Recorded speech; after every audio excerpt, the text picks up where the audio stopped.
A gente fala muito em diálogo, que a gente precisa dialogar, retomar o diálogo, mas por quê?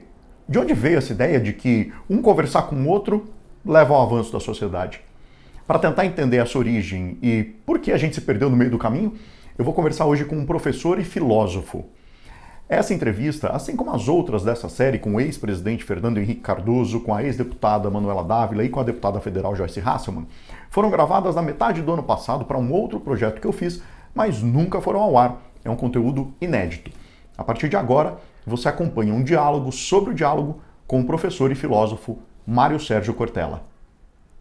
Professor Mário Sérgio Cortella, muito obrigado pela sua participação aqui para a gente poder dialogar sobre o diálogo.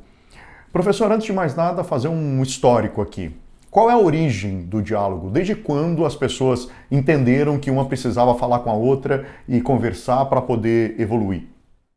Nós somos um animal gregário, isto é, nós temos que nos juntar para poder existir de forma protegida, de forma cuidada, de forma salvaguardada. Por isso, nós temos de estabelecer pontes entre as várias formas dos indivíduos, as várias maneiras de ser, para que a gente seja capaz exatamente da junção das nossas capacidades, das nossas inteligências. E por isso, no desenvolvimento, da nossa espécie, evidentemente que o contato, a ponte feita, a comunicação, ela se deu de várias maneiras, o olhar, que ainda persiste, o gesto, que ainda persiste, e, é claro, a vocalização, que se num determinado momento pode até não ter sido estruturada em forma gramatical ou sintática, como estamos acostumados, quando do desenvolvimento cada vez maior da comunicação por meio da fala estruturada, isso foi produzindo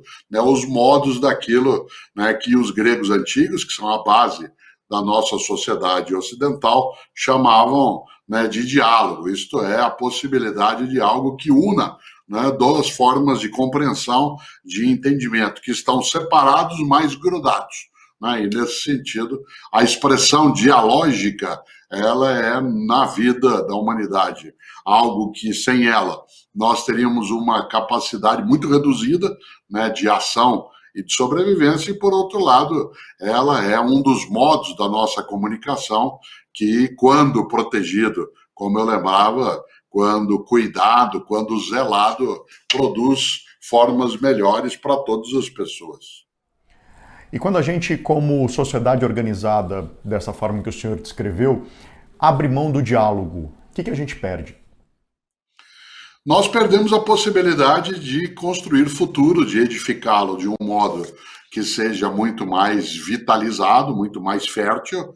Nós perdemos, inclusive, aquilo que é o ganho quando nós juntamos as nossas forças, a incapacidade de cooperar, de colaborar em larga escala, ela se inicia pela forma de exílio do diálogo, quando o diálogo é exilado, ele é colocado fora das nossas relações e condutas no cotidiano, esse afastamento, ele acaba produzindo um fenômeno curioso. A palavra rival, ela, na origem, tem a ver com a beira de um rio. Isto é, eu estou deste lado do rio, o outro está do outro lado. Rivais são aqueles que, estando em lugares diferentes, até se enfrentavam. Às vezes pela posse do rio, às vezes pela possibilidade de propriedade daquele lugar. Ora, nós podemos olhar o rio como algo que nos separa de quem está do outro lado, ou podemos olhar o rio como aquilo que nos une. Por exemplo, eu posso olhar o Oceano Atlântico como sendo um oceano que nos une à África, mas posso vê-lo como aquele que nos separa. A intenção do diálogo é a união e não o afastamento. Nesse sentido, nós perdemos imensamente a possibilidade de aproximação, de junção, de colaboração, se o diálogo ele é rompido, se ele é colocado fora daquilo que é importante para nós não perecermos a nossa vitalidade. Mas agora queria trazer Karl Popper aqui para a discussão, professor. Existem casos em que a gente deve se negar ao diálogo? Dizer não, aqui a gente está cruzando uma linha que a gente não deve cruzar, me recuso a dialogar com você. E se existem, que casos seriam esses? Ser pacífico não significa ser passivo. Uma pessoa pacífica é aquela que deseja que haja harmonia, que não haja rupturas, que os modos de divergência não degenerem em confrontos, portanto, que faz com que haja a possibilidade do conflito sem que ele, né, se entregue ao confronto e à eliminação, né, da outra pessoa. Daí que quando a gente trabalha com as noções de Karl Popper, especialmente o clássico paradoxo, né, de Popper, em que ele lembrava que é necessário ser intolerante com os intolerantes, que é preciso recusar aquilo que é a recusa, porque o intolerante, de maneira geral, ele se beneficia daqueles que defendem a tolerância para destruir a tolerância. O mesmo vale em relação à democracia. A democracia é uma forma de organizar a vida num campo dialógico em que haja acolhida, né, das diferenças sem que elas resultem em afastamentos inconciliáveis. É a construção contínua de um consenso provisório, mas um consenso que permita, né, que a vida siga. Por isso, um democracida, isto é, aquele que usa a possibilidade da convivência democrática para destruir a democracia, e que se chama de ação em atos antidemocráticos, ele não pode ser tolerado. Seria, né, uma expressão de tolice se nós admitíssemos que o intolerante ele pudesse exercer a sua intolerância, a sua ruptura, sem nenhum tipo, né, de pressão externa, de impedimento, porque isso seria colocar em risco o próprio movimento que coloca a tolerância ou o acolhimento, se eu quiser usar um patamar superior, a tolerância como sendo um valor para nós. Daí que, sim, é necessário ser intolerante com os intolerantes para recuperar o paradoxo de Karl Popper. Mas como é que a gente resolve o impasse de que, para mim, o outro é quem é intolerante e, portanto, não merece um diálogo, mas para o outro, quem está sendo intolerante sou eu, que não aceito dialogar com ele? Como que a gente resolve isso? O diálogo pressupõe uma permeabilidade interpessoal, né? Ele pressupõe que haja a possibilidade das pessoas, inclusive, serem capazes de admitir aquilo que não queriam levar em conta no ponto de partida.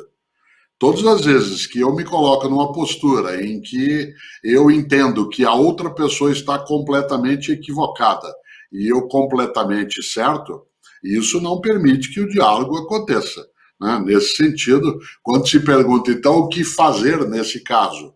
É necessário que uma das partes, ao menos aquela que tem a perspectiva de uma proteção, né, a possibilidade dialógica, que ela argumente nessa direção. Há circunstâncias em que a argumentação ela não terá sucesso, não terá eficácia. Se for possível, né, e necessário retirar-se, né, dessa circunstância, é preciso fazê-lo. Se for preciso enfrentar, terá de ser enfrentado, né? A ideia de alguém que defenda a percepção dialógica da vida não é, e volto ao ponto, não é uma posição passiva, né? Ela é uma posição pacífica. Em muitos momentos, como dizia Paulo Freire, é preciso lutar pela paz, né? É preciso lutar pela paz. E nessa hora há um limite, que é a percepção de que se eu tenho uma ideia e uma convicção e a outra pessoa também tem, só haverá aproximação se nós formos capazes, ambos, né, de abrirmos mão momentaneamente daquele ponto fixado para que eu admita, coloque sobre mim, inclusive, a suspeita de que eu possa não estar absolutamente correto. Se aí se pergunta, e quando isso não acontece? Então não há o diálogo, né? Isto é, ele não virá à tona. E há circunstâncias em que se vai, né, direto para um confronto. A gente lamenta, a gente não deseja, mas é sim, né, uma possibilidade. O que o senhor pensa quando ouve a expressão fogo nos fascistas? Eu acho que uma das coisas mais fortes é que, claro, a democracia não é a ausência de ordem. A democracia é a ausência de opressão. De modo algum, a democracia é a ausência de ordem, ela é a ausência de opressão. A democracia não é a exclusão da divergência, ela é o acolhimento da divergência de maneira a que essa divergência não produza rupturas. Nesse sentido, né, embora a palavra fascismo ou fascista ela tenha uma amplitude né, mais expressiva, especialmente, né, na primeira parte do século XX, ela é aplicável quando se entende como fascista alguém que deseja anular a outra pessoa, colocá-la como refém, né, das ideias que eu tenho, mas ela não tem, e essa pessoa ser excluída, né, do processo de convivência por conta das convicções que carrega. O termo genericamente utilizado, né, ele é aplicado tal como se usa outras expressões, né, no dia a dia. Por isso, lembrando algo clássico, né, da filologia e mais ainda da linguística, a palavra cão não morde. A palavra cão não morde. Portanto, a palavra fascista ou fascismo por si mesma dependerá do conteúdo que a ela for atribuído. A ideia, né, de que haja a possibilidade de cerceamento do que é a atitude e o pensamento autoritário, não o pensamento em si, mas o pensamento que conduza, né, uma ação autoritária, ela é necessária, né, em qualquer democracia. A noção de fogo, né, ela já tem um nível um pouco mais, né, denso, né, que pode colocar uma interpretação dúbia em relação a isso. Não necessariamente, só que ela é apenas um termo eventual, né, de combate, mais ou menos como a palavra fora, né, como a palavra chega, como a palavra basta, né, elas têm uma necessária carga, elas têm uma densidade semântica que muito mais está colocada como a elevação, né, do argumento e a colocação superior do desejo e da intenção do que obrigatoriamente algo que seja literal. No campo do pensamento autoritário, bruto, ditatorial, em vários momentos do mundo e em vários lugares, a palavra fogo, ela é literal, né? Em outras circunstâncias, ela é apenas uma imagem, né, que se utiliza para dar, né, um sentido mais impregnado de recusa àquele termo. Eu fiz essa pergunta para o senhor, professor, porque o senhor deve ter visto recentemente no noticiário o caso de um jovem que foi expulso de um shopping porque ele estava com a suástica no braço. Estava andando pelo shopping e os seguranças o convidaram a se retirar dali. Professor, como é que a gente dialoga quando todo mundo acha que tem razão? Não há essa possibilidade, né? Se todas as pessoas, em algum momento, não são capazes de abrirem a cabeça para pensarem além daquilo que já pensava, não há essa possibilidade, né? Por isso, talvez isso seja colocado num campo, né, onde o imponderável ele tem uma presença mais forte. Uma pessoa que usa no Brasil, em alguns países do mundo também, né, uma suástica como exposição, existem legislações variadas, e também no Brasil, né, que vedam a promoção daquilo que é o pensamento antidemocrático, que é bruto, que prevê, né, aquilo que é a expressão genocida. Por isso, o recurso a essa legislação já é uma forma, né, um modo ferramental daquilo que salvaguarda essa possibilidade, né? Volto ao ponto, se alguém está utilizando uma suástica, por exemplo, né, poderia ser outro símbolo de brutalidade, mas para chegar ao paroxismo da brutalidade contra a vida, que é o modo como o nazismo expressou, para pegar tempos mais recentes. A atitude original dentro de uma sociedade democrática é fazer o impedimento e o afastamento da pessoa que o faz e a responsabilização. Uma sociedade que prega liberdade de pensamento, ela não pode dizer não diga.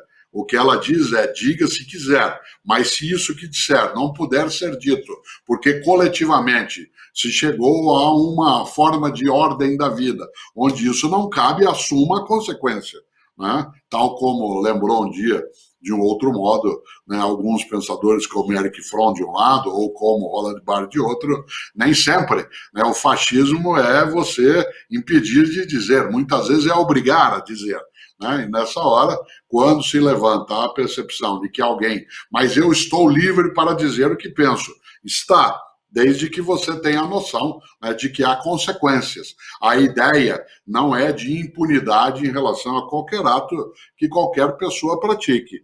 Se eu chego ao exemplo máximo levantado, de que cada pessoa entende-se como a única correta numa circunstância, como seria o diálogo, não seria.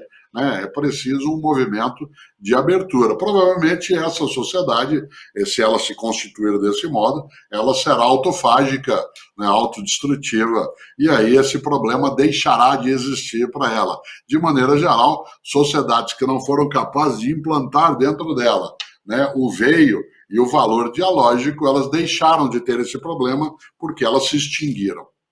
Em relação, professor, a essa polarização que a gente vive, essa dificuldade de diálogo que a gente vê hoje na sociedade brasileira, entre famílias na mesa de jantar, entre amigos, entre vizinhos, e o que a gente vê no parlamento, a gente vê no Congresso, no Senado, na Câmara, o senhor vê uma luz no fim do túnel? Sempre há becos com saída, né? Nem sempre o que temos é becos sem saída. Né? Sempre há becos com saída. Afinal, se uma parcela da sociedade brasileira se dispõe a um enfrentamento em que se desgasta não só as relações, mas a energia necessária para lidar com aquilo que é mais urgente, né, dentro da nossa convivência, há uma outra parcela que não tem essa perspectiva. Né? Não há uma unanimidade em relação a um modo bruto de relação, a um argumento furioso, a uma retórica que é ameaçadora. Isso não é um consenso. Algumas pessoas o fazem, uma parte delas está em alguns poderes dentro da nossa sociedade, uma outra parte dispõe de poderes tecnológicos, né, e que, portanto, isso ganha uma disseminação mais forte, mas de modo algum, né, no meu entendimento, isso constitui, né, um pensamento único e exclusivo, em que a retórica furiosa, digo de novo, a aterrorização da outra pessoa, em vez de utilizar a argumentação e o debate que construa, como eu lembrava, né, um consenso ainda que provisório, mas o consenso viável, né, naquela circunstância, se ele fosse, sim, completamente majoritário, nós não teríamos, como disse, em breve mais essa questão. Haveria um colapso interno, tal como num buraco negro, né, e nós deixaríamos de ter essa possibilidade. E, aliás, para usar uma expressão antiga, né, cujo autor eu não tenho agora a memória, mas que diz que a muitos deve temer aquele a quem muitos temem. Né? A muitos deve temer aquele ou aquela a quem muitos temem. Isso significa que a manutenção de qualquer forma de presença na vida social que se dê à base da força, à base da ameaça, cada vez ela terá de utilizar mais força e mais ameaça para se sustentar, porque não há uma perenização, né, dessa condição. Daí que, sim, eu tenho a concepção que é otimista crítica e não ingênua, mas que nós temos, sim, becos com saída. Professor Mário Sérgio Cortella, muito obrigado pela sua participação nesse diálogo em que eu muito aprendo e tenho certeza que quem nos assiste também. Obrigado, professor. Obrigado, eu fico feliz. E esse papo encerra a série de 4 entrevistas sobre o diálogo. Se você não viu as outras, é só procurar aí nas minhas redes sociais. Agora eu quero dialogar com você. Me conta aí o que você achou, gostou, não gostou? Quem sabe tem uma segunda temporada. Obrigado pela sua companhia. Valeu!